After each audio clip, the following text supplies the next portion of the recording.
Hello and welcome back to the latest episode of the Master of None podcast. I am your host, Stephen Murphy. Thank you for joining us. I'm joined by a special guest tonight again. We got very lucky the last few weekends. We've got pretty good guests, and tonight's no different.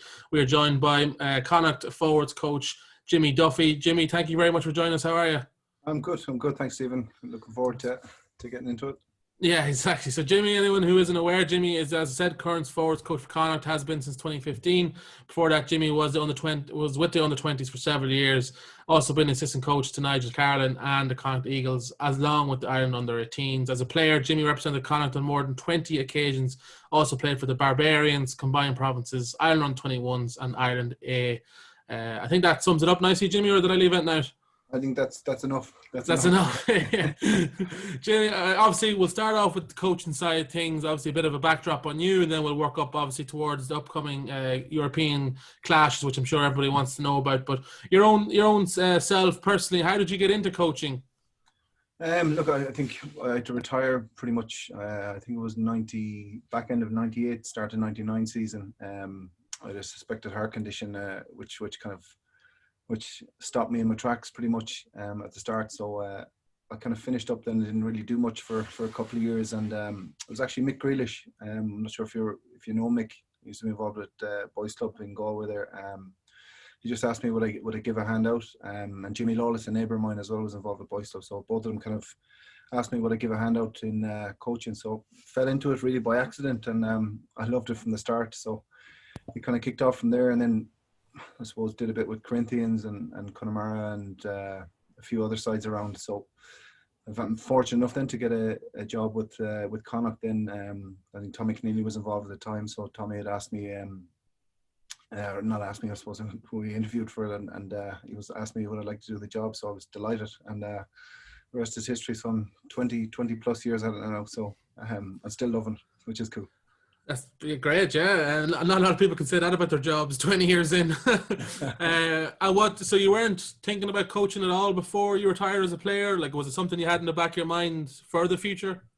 I suppose at the time, no. I think it all kind of happened. I suppose it went from amateur to professional in a season where I suppose I played a lot of Gaelic football and soccer over the years. And that's what I wanted to do. I wanted to play pro soccer, to be honest with you, at the start. And while I was in school, so I spent most of my years playing GAA and soccer, and then while in school, when there was a game against, I don't know who it was, might have been Clifton Community School, but I was asked to go down there because I was tall, I think, and just instantly loved the game. I loved the physicality that was involved in it, and the camaraderie. It was very different, I suppose, to the football and soccer at the time. So that was instant love with the sport, and then managed to play with Weegians at age grade.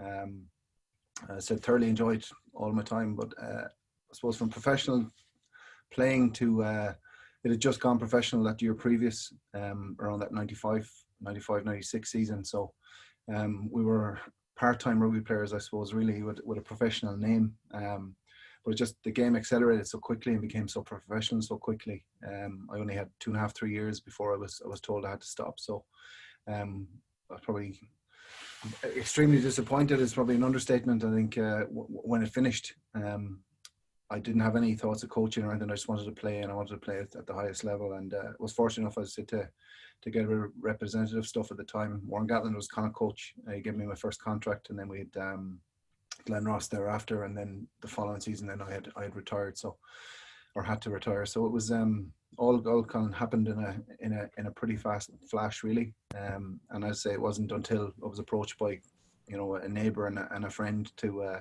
get into it. They said it'll never replace the playing, but it'll be as close as you can get to it. So look, I'm thankful that they did. I've managed, I say, 20 something years out of the job at the moment, and it's fresh. It keeps you fresh all the time. You're meeting new players, and working with young men as well. It keeps you on your toes, which is cool. So I'm fortunate. I'm one of the fortunate ones. I love what I do, so I hope I can continue as long as possible. Yeah, exactly. And I just want to touch on that point you said there, because obviously retiring, being forced to retire is obviously way more difficult than retiring the way you want to. That first year of being a coach, was it difficult going to training sessions and not partaking and not participating in the actual drills? Was it tough to overcome that kind of mental hurdle? It was, but of course I fell into the first trap of someone that probably retires early. I jumped in and I was on the bench in a few of them. You know, when you're in a You can never fully escape, can you? never leave it. No, but you spend probably the rest of that week in an ice bath. You know, so you know your mind is working, but the body isn't. So look, yeah, I made that mistake. I suppose it was a junior club at the time I was coaching, and they were great lads, but we didn't have massive numbers, so you find yourself jumping in for the occasional, here's in 15, 20 minutes and pay the price then for the rest of the week, you know. But yeah, look, it never leaves you. I think the kid in you sort of it's a great game to play, and as I said earlier, I've friends for life out of it, you know. So it's a big jump, it's a big adjustment, you know, from playing to coaching. You know, you have all this stuff and you try and transfer it, and that was probably the initial part, is probably not to try and superimpose what I did myself on the next batch of players, and I think you learn that over time and making loads of mistakes, which you continue to do now. But it's you just got to keep making mistakes and learning from them and moving on, and hopefully don't make them again. And yeah, but look, it's an extremely rewarding position. It's a great job to have, and so I don't class it as a job. It's something that I thankfully I get paid to do, which is great. It has its added pressures, but you know, I wouldn't have it any other way. Exactly. You've worked your way obviously up through the ranks. Was that a goal of yours early on, that you wanted to go as high as you could, or was it just something that sort of happened? I think once you kind of start to, I suppose, dedicate yourself to it and actually say, well, this is something I'd love to do. As I said, the game was relatively young. You know, I say when I started playing, it was amateur, and then it turned pro a year and a half, 2 years later. In name only, I suppose. And then some of the English clubs and the French clubs and New Zealand clubs, they were always quite the way on in terms of professionalism. And we had a little bit of catching up to do. But look, I think you can see it now. Irish provinces are strong and competing at the highest level, and long may continue. You know, it's accelerating every couple of years. The game jumps on, and it's moving at pace at the moment. You know, coaching, playing, the science behind it, the strength and conditioning, and the medics.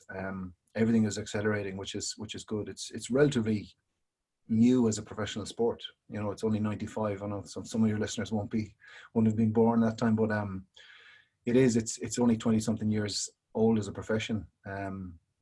So look, it's good because it does keep you on your toes because it moves so quickly. Yeah, exactly. You've coached, as I said, underage, the Eagles, the Ireland underage setups. What elements, or is there elements that you can bring from coaching those kind of younger groups of guys to the senior ranks then when it comes to Connacht, or are they very different? They're different, I suppose. Like, if I take some of the age grade sides, it depends on I suppose the capacity of a player when they arrive in and what stage they're at.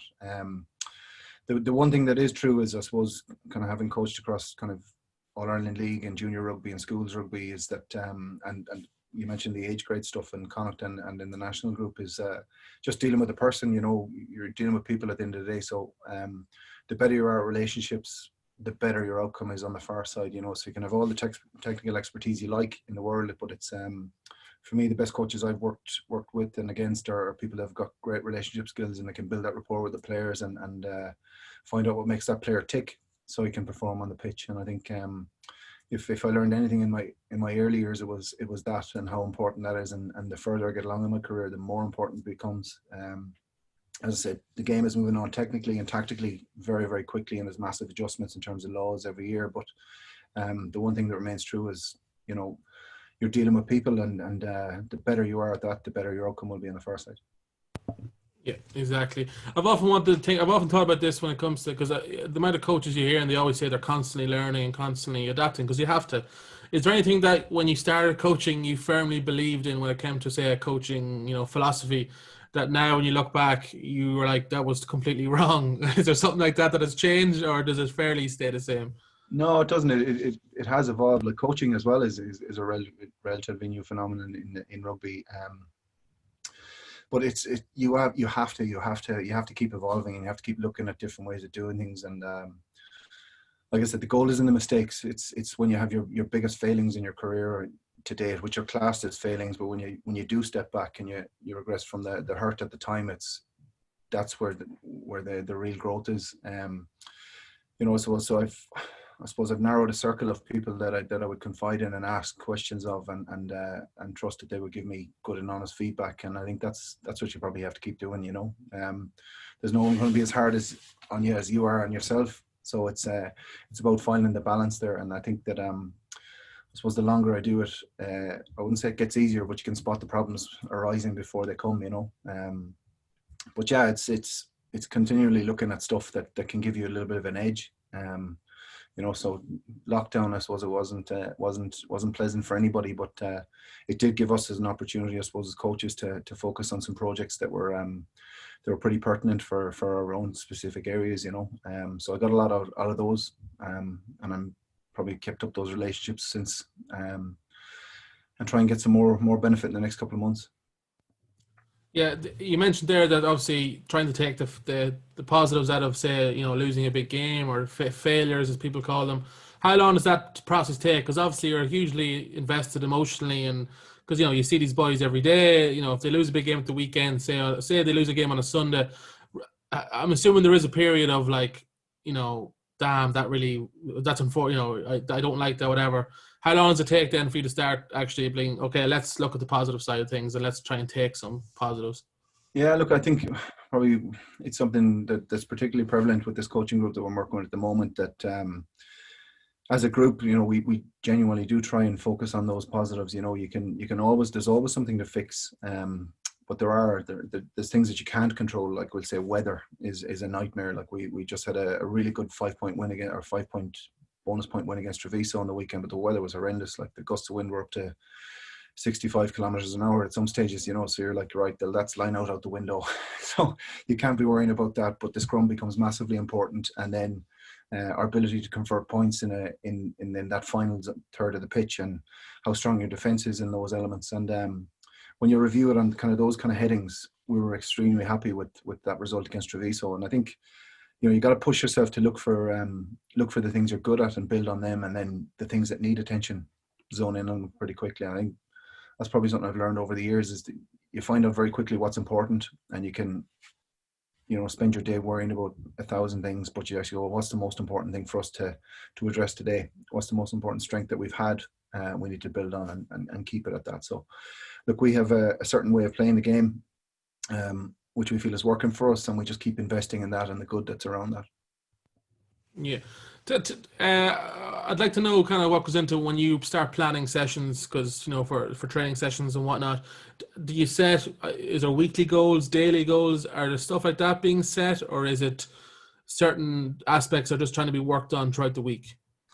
I suppose if you look this weekend, like, so preparing for Racing is a huge challenge, because you can get lost in the names. If you were to look at them like that, you're going, it's like they have guys who would not be first choice team players or second choice team players, but then you look, then all of a sudden they've got 35 caps for their country. So that's what you're preparing. But you basically, you agree on the collective, and there's areas of the game which we know will be strong, and there's areas of the game that we know they'll be strong, and you just try and maximize your strengths and counteract your weaknesses as best you possibly can. But in terms of planning, there's a huge amount of stuff that you'd go through. It could be selections, injuries, weather, opposition, where they will have an edge on us and where we will have an edge on them. And you're just trying to amplify the ones you're good at, and then probably hide as best you possibly can areas where you'll be deficient. And that's a weekly thing. But there's certain core aspects that we would want to be strong on, your defense, your set piece, your attack plan, and they'll be pretty consistent. And you might adjust it slightly depending on how the opposition are set up.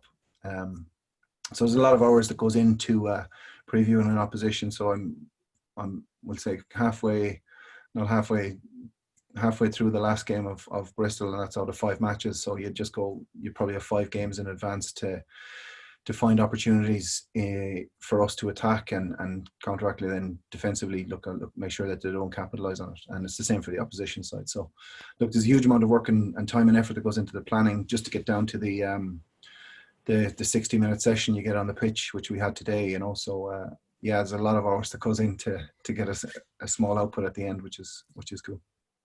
Yeah, I'll touch on that, some of the points you made there later on. I just want to ask, is Andy Friend, does he like to do a lot of controlling, micromanaging, or does he give you the freedom to kind of do what you want to do with the forwards?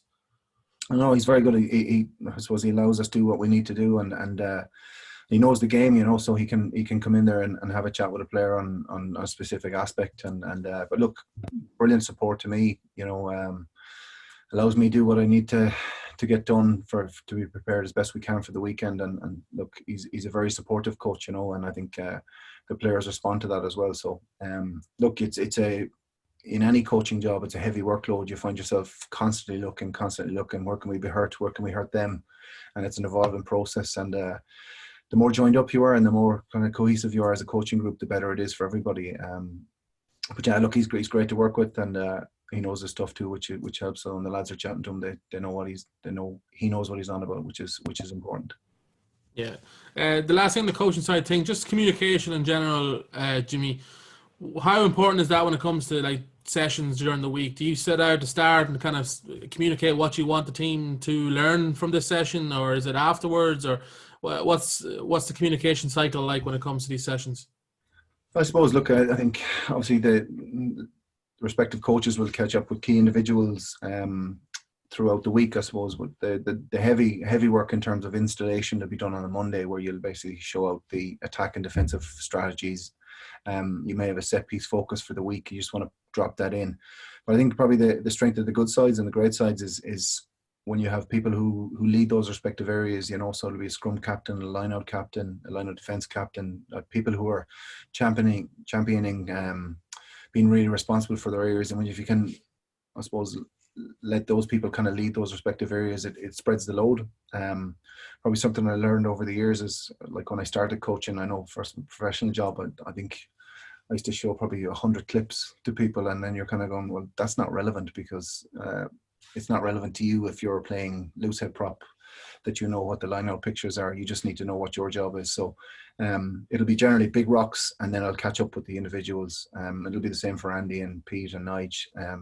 They'll catch up with the specific people, and they can drip feed the message in and make sure that everybody's on that same page. And look, you're constantly, I'll admit that's important, that's not important. It's important, but it's not relevant, so it has to be specific to the people. So I'm fortunate enough to encounter a chap many years ago in Wales, and he told me 16 minutes was the optimum time for a professional rugby player to take on a message. So if you can't tell them in 16 minutes, you aren't doing your job correctly. So we try and do that. It goes the same for everybody. It's the same as study.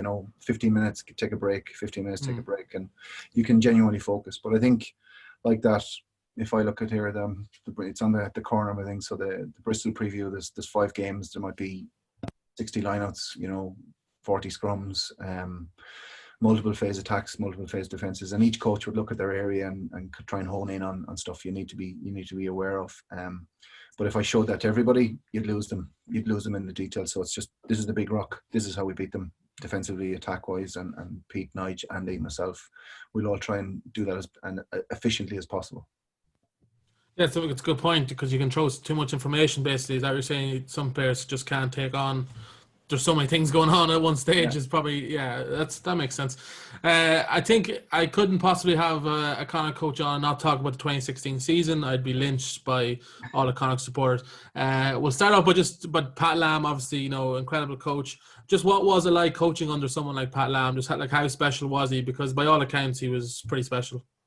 Yeah, look, I think probably the big thing was everybody knew what they were doing, and we were fortunate enough. We had a really good kind of crew of people around us. I think like everything, there was good players there in the club at the time, and they were ambitious. And I think we were probably at the start of getting that crew. I was fortunate enough to work with some of those players coming through the academy, and I think they were coming right at the right time, and you had good experienced players who were like at the top of their game. Some of like Mull have gone on to coaching, and Connor, who I worked with, is now working with Pat over in Bristol, and look, good lads who know the game inside out and worked extremely hard. I think that's what you had, is you had a good crop of players who were extremely hard working, and a good management team that worked really, really hard as well. So it was a pretty special year, to be honest with you. It was kind of pinch yourself stuff at the time, but I think what that did to everybody was give them I suppose gave them the impetus that, look, yeah, you're not that far off a national side, or you're not that far off a trophy if you're just getting in those knockout stages. And we managed to get there again a couple of years later. So yeah, look, he was big on driving the standards and making sure everybody pushed really, really hard in their areas, and constantly looking for areas to be better. So yeah, look, it was I suppose a bit of a blur now, probably looking back from here, but it was a special occasion for so many reasons, you know. So for so many Connacht fans and people around the province, you know, that the amount of messages, I suppose, even now you have to pinch yourself, you know. To go over to Edinburgh and win against Leinster was a pretty special day, you know. So yeah, one I won't forget, which is great. When did it kind of kick in that you were actually on the verge of something special here? Because like, was it halfway through the season? Like, when did it actually hit you?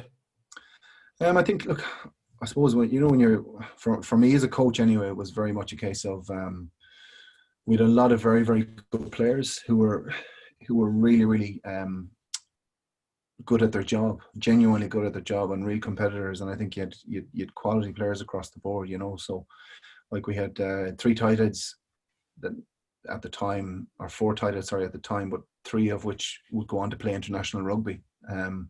You know, you had Dennis and Ronan Loughney in the loose end. Ronan played for Ireland, and Dennis had been in Irish squads. And then you had Tom, Heff, Shane Delahunt. You know, there was that's only the front row, you know. And then you move into the second row, Andrew Brown, Ben Marshall, Danny Coulter was there, Ali Muldowney, obviously, you know. So there were big personalities and guys who knew their jobs and could perform their roles really, really well. And then you go into the back row and you had quality players: Sean O'Brien, John Muldoon, Owen McKeown, you know, Jake Heenan. There was people all across the board. That's only the forward pack. George Nupu was there as well, and George, a massively experienced player. So Jason Harris-Wright, sorry, I almost forgot Jason, like quality player. Jason had won a Heineken Cup with Leinster, you know. So these guys are, quite a lot of them have actually gone on to coach subsequently since.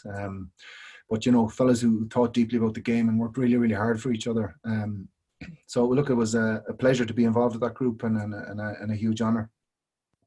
That's I think that's a good thing to talk about, just how talented that team was, because I feel like they've become nearly underrated now, just because it's been a few years. But like, just how talented was that group? Like, you've mentioned players there, and they're all incredibly talented players, and they just happened to come together at the right time to produce a performance like that against Leinster. But just like, yeah, can you touch on what's it like to work with that especially that forward pack, week in, week out? Like, did you feel like you were spoiled? Oh, 100%. Look, I think you know, we're thankfully we're building towards that again now, and I think it's like, you take it for the moment. You've got, I suppose, Quinn and Ulton as second rows in the Irish team, and that's brilliant. You know, like, and Gavin Thornbury, you Killian Gallagher, we've Oisin Dowling, I was just come back from injury. You know, so there's a load of guys there, and sorry, Niall Murray, you forget them because they're injured nearly at times, but Niall started back his rehab today, which is fantastic. You know, so you've got. Niall's a former guest on this podcast, James. Yeah. So we're working our way through our Connacht, the panel.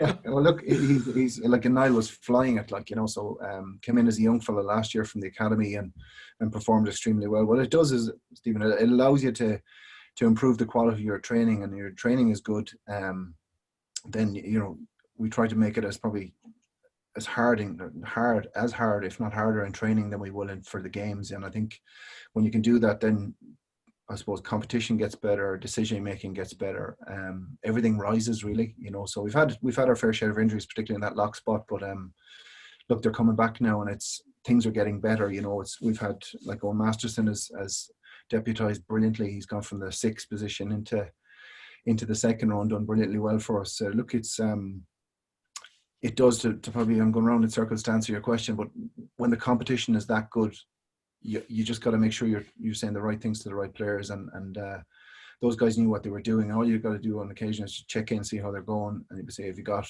in control of what the message is, and if they filter it down, people take feedback from their peers twice as fast as they take it from a coach or a teacher, which is really important. So I think once you're aware of that and you can actually step back and let them drive the bus, you're in business. The more leaders you have on the pitch and the training paddock, the better it is for your team overall, 100%. Yeah, exactly.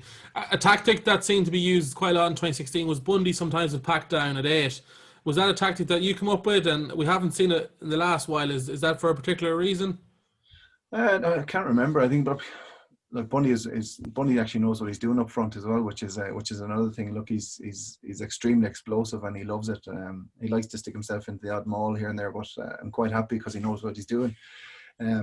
Yeah, look, it was. I can't remember where it came out of it. I do remember it was just we were strong in the scrum, and if you're strong in the scrum, and it allows you to do something like that, it was just something a little bit different. But yeah, he caused some problems there at the time, but it was a unique. Something pretty unique, and I think you have to, the way the amount of analysis that's done in games now, you have to do something every now and again just to make an opposition team go, what was that? Do we need to play him for this? So you'll find teams do the odd trick play here and there off a line out or a scrum or an attack, a phase attack, and all of a sudden then they're previewing that. You may or may not use that again for the rest of the season, but yeah, I think it was pretty cool at the time, and I think it raised a few eyebrows. Yeah, Connacht fans loved it anyway, I know that for sure. You've touched on a few players such as like Ali Muldowney and more recently Colby Fayanga. Losing players of that caliber in your pack who would be, I'm sure as you mentioned already, would be on the pitch leaders like that. Do you switch up your approach then, or do you, when you're looking then for new players to bring in, are you looking for a like for like to replace them? What's the thought process? Look, it varies from season to season, I suppose. Like as the game changes, players are available or not available. You got great kids coming through the academy there, you know. So we've a couple now involved for the last number of weeks, and they're doing really well. Like we've Owen's brother Sean Masterson's come through. Sean O'Brien's come back from injury. As I said about Oisin Dowling earlier on, is we signed him from Leinster just for this season, and he's just coming back now as well. So look, it's going to be an evolving process. You know, if you lose an experienced person, you know, it'd be great to replace with experience. But if what you have coming through is better or as good, then you're fine, you know. And I think it's the nature of the game. Players are going to come and they're going to go. But you might have a wish list of X, Y, and Z, you know. But there's so many factors involved in that, you know. If the player's available, injured, you know, off form, it can be a number of reasons that you do or don't get that person or retain that person. So look, I think we're happy with the squad we have, and we're building some nice depth there at the minute. And I think there's a lot of young fellas that got some game time this year. You look at, say, the 9 position for us, you've Caelan Blade and Kieran Marmion, two massively respected and quality operators. But Conor Riley then goes to Zebre and wins the man of the match. Merited, you know, played brilliantly. And then you have Stephen Kearns from Sligo tearing it up as well. So look, it's you get better when you've competition, and because that player is always looking over their shoulder, you know. And if you get comfortable as a player, it's not a great place to be in. And the coach as well, it's a nightmare. But when you have people pushing each other along the way, it's massively beneficial for you as a coach, because it challenges in other areas, and for the team as well. It allows you to do something differently. So each player will bring something different that they're really, really good at, and oppositions are always worried about that as well. If they're profiling somebody else and there's not a weakness there, you know. So there's 4 deep in that scrum half position at the minute, and all 4 are quality. So that's only one example. You know, you look at the 10 position as well. You've Jack Fitzy, Conor Dean coming through, you know. So there's depth there, and that's what we're trying to do. Is they're young men, and they'll make mistakes as we will as coaches. But yeah, I think it's looking bright, which is good. Absolutely. We have to touch on obviously the massive weekend ahead, European Champions Cup match against Racing 92 this Saturday. When the game was announced, 13th of November, I think was the official announcement. How early do you start prepping for this game? I think it'll always be in the back of your mind that these are the oppositions you have, and for us over the Christmas, you've got Champions Cup, Interpros in the middle, and Champions Cup at the back end, and then you got another Pro 14 fixture. So you got to swap between the two competitions pretty quickly. But we were always, as coaches, I would always had a look kind of 2 weeks out.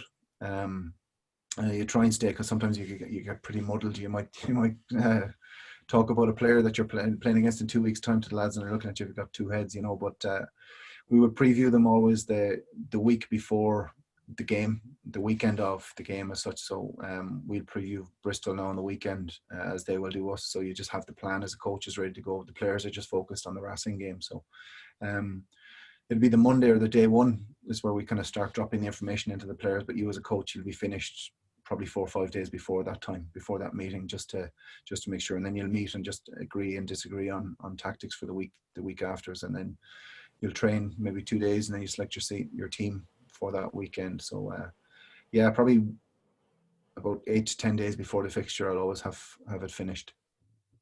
Very good. And is there definitely a different buzz in the camp a week before a big a European game like this?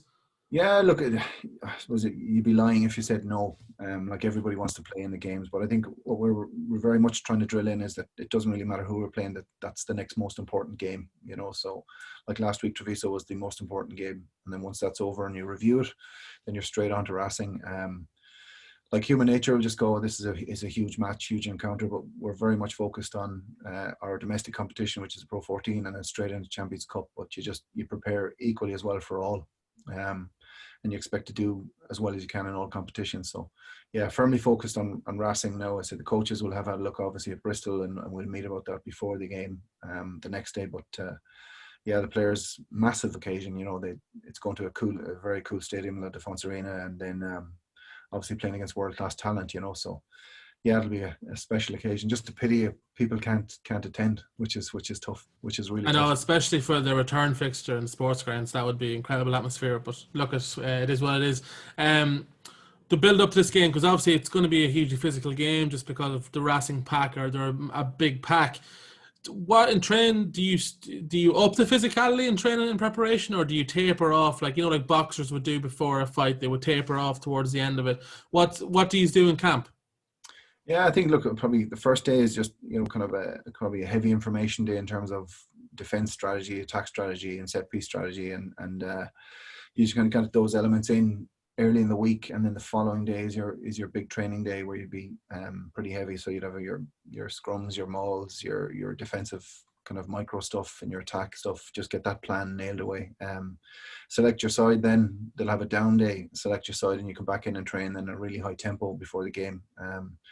Captains run pre-match the day before, and then into it, So I think like it changes every week. It like if we had a 9-day turnaround between the last game and this now, so you were afforded a little bit more recovery time and a little bit more kind of heavier workload, because they have 2 down days between playing the game and your last training. So you can afford probably a little bit heavier at the start of this week and then taper off towards the end. So today was a really high tempo session, and they'll have a down day tomorrow to kind of recovery. We'll travel, and we'll have a light run out then probably before we play, and then game on Sunday. So yeah, it's a week to week thing. It changes up depending on the opposition, depending on the load you've had the week before, if it's a short turnaround or a long turnaround. So we've had a couple of short ones, and then into this long one, which has allowed us kind of rest some bodies and get people fresh again for this one. Traditionally, with a big pack, when you're playing a big pack like this, the sort of the technique used to be, let's try and run them around the pitch and tire them out. But with the way the game is now in South Africa, the way they've used their bench, especially last year in the World Cup, most benches now are quite forward heavy, so they're gonna empty the tank out for say 60 minutes, and they're gonna have a fresh few players on for the last 20. So what are you telling the lads when facing a pack like this? Is it like tackle height? Is it body height? Is it still trying to move them around the pitch, or what techniques do you use? It's a bit of everything, really, I suppose. Look, as I said earlier, probably we find out what works for us and where we're strong. We like to play a fast tempo game, and we like to move the ball and limit the opportunities then in defence, I suppose. And Pete works really hard at that, and Nigel and Friendly and myself on the other side. So it's we just amplify what we're good at, I suppose, and you try and probably bring those strengths to the fore as often and as quickly as you possibly can, and then areas where we feel that they could be strong. Look, you mentioned earlier on, they're massive men,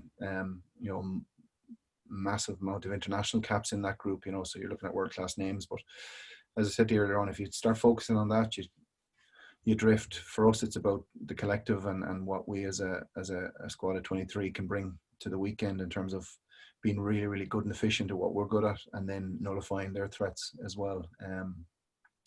Yeah, look, it's a 4G surface indoors as well, so it couldn't be further removed from what we trained and or played in the last day. So today was particularly horrendous when we went on the pitch. It was lashing rain and the wind was howling, but the lads were brilliant.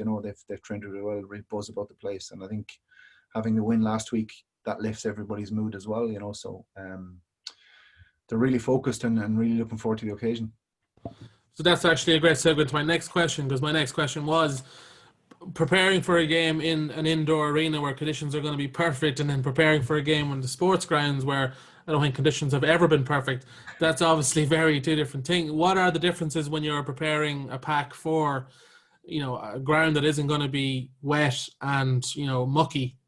Yeah, and I think, look, we learned our lesson there a couple of years ago. I remember probably one of the first games I coached on that kind of 4 or 5G surface. Is it's like a carpet fabric, So if your stud doesn't go in, say particularly at scrum time, if your stud doesn't knit into the fabric and and and doesn't move, you can actually find yourself standing on top of the fibers. So it's a really, really, so if you think about wearing rugby boots on your carpet at home, if you stand on the hard part of the fiber, that stud isn't in the ground, and anyone that knows the scrum is it's about building as much pressure as you can in particular angles. So you can be really, really efficient there. Like, they're big men, so we have to be smart and efficient. So things like that, just getting your studs in the grass or in the turf and not moving it, is massively important. So getting your bind and your setup phases right so you can actually capitalize on it is massively important. So look, an Astro pitch is a different challenge. The game is faster in there. So we play in Cardiff, have a 4G, Glasgow have a 4G. So we played on them before. So the ball is in play a little bit longer. It does move a little bit quicker. When it bounces off a kick, it depends on that ground. So Cardiff's ground in the old days, they're resurfacing it now, but that would have bounced particularly hard. It was a tough one, whereas in Glasgow, there was quite a lot of rubber, so it's a little bit of a slower bounce. So there's little things like that. Feeding the ball in the scrum, actually, as well, would you believe, is in Glasgow, it nestles on the top of the fibers. So the small little things like that. So if the delivery from the 9 isn't absolutely perfect, it can rest on the top of the fibers, and the hookers can end up striking below the ball, which is which you find out all these things only by playing on them, but they're things that you would never have to worry about on the grass pitch, ever. But you do have to be aware of when you're going in there. So it's something we'll be having a look at early in the training or early in the warm up. That's amazing. You would never think of those things as a fan watching on the TV. But is there any particular preference? Would you rather prepare for a perfect condition game, or would you rather prepare for a hurricane? No, look, for me, I was always dry and sunny. It'd be cool. But look, Yeah, you're in the wrong team, Jimmy. I'm in the wrong hemisphere. Yeah, you are. It is. Look, but like everything, it's how quick you can adapt to either weather elements or opposition. And I think that's probably what we're trying to build with this group, particularly with those younger players.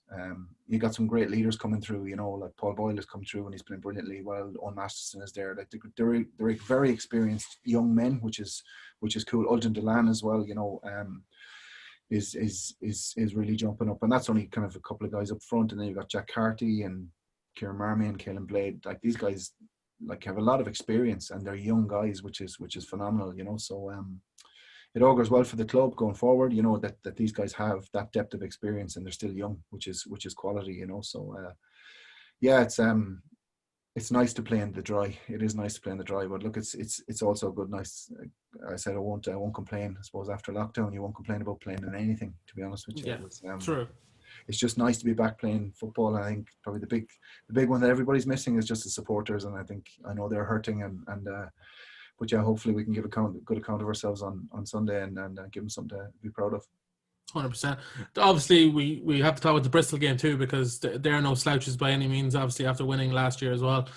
When you're scouting oppositions like Racing and Bristol, when you're looking at the pack, what are you looking at specifically? Is it just talents and weaknesses, or is it other stuff? I suppose a collection of everything, really, So I suppose your line-out leaders would be looking at opportunities where we can win the ball for us and then spoil it for them. The same for a scrum. The front rows in particular do a really good job. They put in a lot of hours just trawling through footage and scrums and just trying to find that little bit of a chink in the armor where we can capitalize. And you'll be aware, as I said, of what you're good at, and you just hope, and not hope, you try and prepare as best you can to entice them into that position where you can capitalize on it. And then there'll be areas that you'll be concerned about, that you say, well, look, we need to get this right for this opposition. So let's say take Racing this weekend. You're looking at massive weight, and it's about managing that weight by being technically more proficient and smarter about what you do. so that doesn't become a problem. When you got massive men, you just have to be smart about what you do and efficient in how we do it. Yeah, exactly. We'll move on, Jimmy. It's been great to talk about the rugby, but there's also another side of you that I don't think a lot of people know. Maybe some do, some don't. But you love your art and you love painting. When did that all start for you?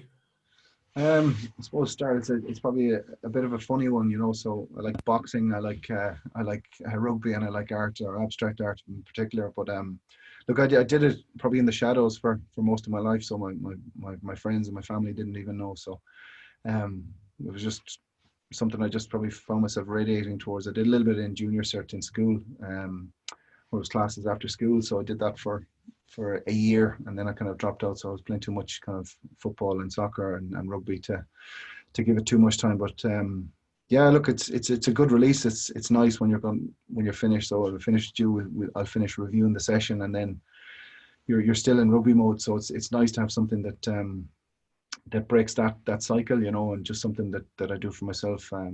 Not as often as I'd like, I suppose, but yeah, it's cool. It's just something that I get a lot of benefit out of. Just for my head, it's great. It chills me out. It's a nice break from the daily work of coaching and analysis. And I hear you carry around a little book of notes, is it, or a little book of sketches that inspired by Da Vinci, was it? It's many years ago. Yeah, actually, something I saw in a movie. I don't know what it was, but when you're young, you're impressionable, and that was something I thought was pretty cool. So it was that and an assassin sniper's rifle. So when I was a young fella, so those kind of two little images, a guy with a leather bound book and a little shooter. But yeah, look, it's just something. It's good. It's good for the head. I think anything crafty. I think there's quite a few of the players that even in the national setup. I think Peter Manny's big into his gardening, and Keane Healy makes knives, I hear. So it's proven, I suppose, the benefits around it are that use a totally different part of your brain, which detaches you from I suppose the stresses of your everyday life. Yeah, so look, whether it be making a bench, or fixing the fence outside, or painting a picture, or making knives, as I suppose Keane Healy does, something like that has got massive benefit. So it's something I'll try and make time for it now. I try, whereas in the past I did it whenever I could, but now I kind of go, no, I'm going to do it. I'm going to do it on Saturday morning, and just to forget about the game in the evening, or whatever it is. So yeah, look, I love doing it. I love it. As if Keane Healy wasn't dangerous enough. Now he knows how to make knives. So that's don't rob Keane Healy. Yeah, I read in a couple of articles as well. Connemara is a massive influence on your paintings, which is I spent a lot of time on Connemara too, and I totally see where you're coming from. The landscape is just incredible. Is there anything else that influences your art? Is there any artist in particular that you aspire to be? Not really. No, I think look, there's probably 3 or 4 that I loved when I grew up. I suppose. I suppose we're fortunate, I suppose, when you travel quite a bit with your job, so whether we with a national team, you're always in new places. We've been in tournaments in France, Spain, Germany, like all over Europe. With Connacht, you've been in pretty much everywhere in the British Isles, and France quite a lot, Italy, which is cool, so you get to, in your downtime, probably what I do is I try and find a little kind of quiet corner and get to one of the galleries and just marvel at those kind of places. But yeah, look, Connemara is a massive influence, and everything else just everyday life. I think it just I like the abstract because it can mean a lot to certain people and nothing to other people, so it's all people kind of interpret it in their own way, and I think I like that. I like the fact that it can mean a number of things to different people, but yeah, Connemara is cool. I suppose my grandmother's from Connemara, but 3 of my grandparents are from Furbo, Spittle, and near Clifton as well, which is so we would spend a lot of time there as kids. So that whole area and the colours and the seasons, it was always nice out there, no matter what kind of weather you went out, and it was pretty spectacular. So there's only 2 seasons in Connemara. It's either sunny or it's a hurricane. There's no in between with Connemara. Actually, I'll tell you, I've got sunburnt on the same day I've got drowned wet. So. yeah, pneumonia and sunburn on the same day. It does happen out there. You've also said that you share, I think your art room is you share with your child who's big into Lego. So have you ever been just about to finish off a nice painting and stand on a Lego? Oh, I have. It's up there with one of the most painful injuries on the planet. Yeah, it is. Yeah, It's he's still there, so he's obsessed with rugby and Lego. So the two things are kind of cohabiting at the minute. But Lego is a big feature at the minute, obviously with Christmas just around the corner. So yeah, great exactly. exciting. Great exciting. Obviously you can find Jimmy's art on artclickireland.com. I don't know, is there anywhere else you can get it, Jimmy? No, that's it. I think I've been working with ArtClick now for the best part of 6 months, and they've been great. So look, for me, it's just I do it to relax, and fortunate enough then that people are interested in it. So yeah. Yeah, So well, I went on to look for some, and most of them are sold out. So that obviously speaks high volumes of your art. So, Jimmy, that's great. Look, we're coming to 45 minutes now. It's flown by. I wish you nothing but the best of luck this weekend. We'll all be cheering on unfortunately, from our couches. But I think everyone in Connacht has got a positive feeling about this weekend that we can do it. So I appreciate you giving up your time, and we'll see. Might do it again sometime soon. Yeah, look, more than a pleasure. Thanks very much, Stephen. Cheers, Jimmy. Thank you.